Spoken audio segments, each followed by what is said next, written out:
Well, he called one of the nurses in, and he said he was feeling funny, and he passed out. He said, we can't get a pulse, and he doesn't have a heartbeat.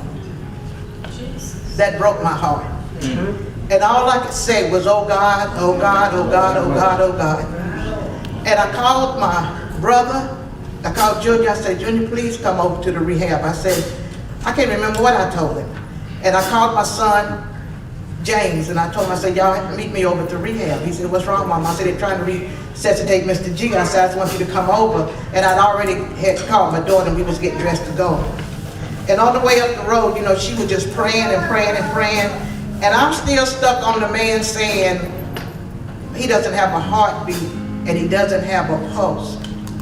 I said, Charlotte, that means he's dead, right? She said, yeah, Mama, but we're going to pray. God's going to work this out. So we get to the rehab center, and I start off to go to his room, and they say, Mrs. Kirkpatrick, you can't go back there now because they're working on him, and we still haven't, you know, resuscitated him yet. And I'm thinking that's a long time, you know, for no oxygen to get to your brain. And I'm just thinking about all this kind of stuff that, you know, it just goes through your head. And so they brought him out, and they had put the ventilator in him and stuff, and he was just laying there. And my daughter bent over. I thought she was going to say something to him. She started praying. She said, Lord, in the name of Jesus. She says, we know you know what's going on with my dad. She said, I know you're going to work it out. She said, but in the name of Jesus, we need you to come. Now the preacher was there, but I think he was probably just as shocked as I was, because he was standing there and I was standing there, but my daughter had sense enough to pray. And she said, in the name of Jesus, and she said it with conviction, like, I need you to come right now in the name of Jesus. And I said, Lord,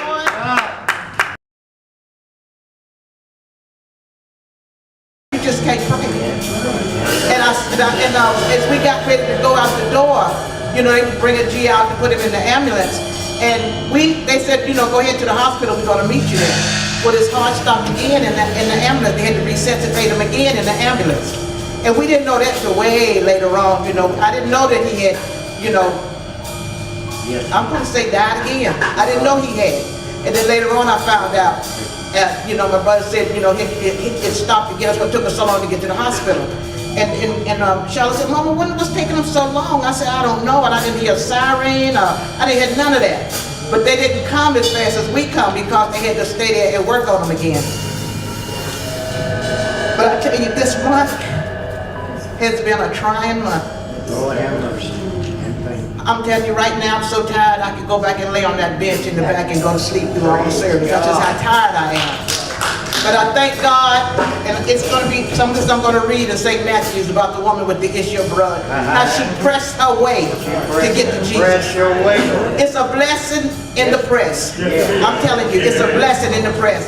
When you feel like you might not want to be here, or you can't be here, and you come, it's a blessing in that. And I said, you know, I pressed my way to get here. I'm going to press my way to get here. Lord.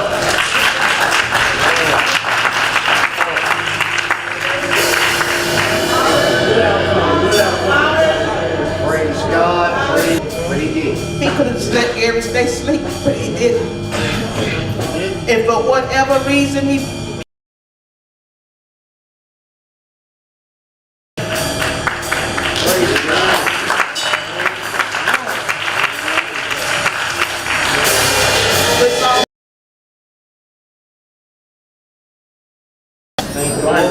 and I thank him.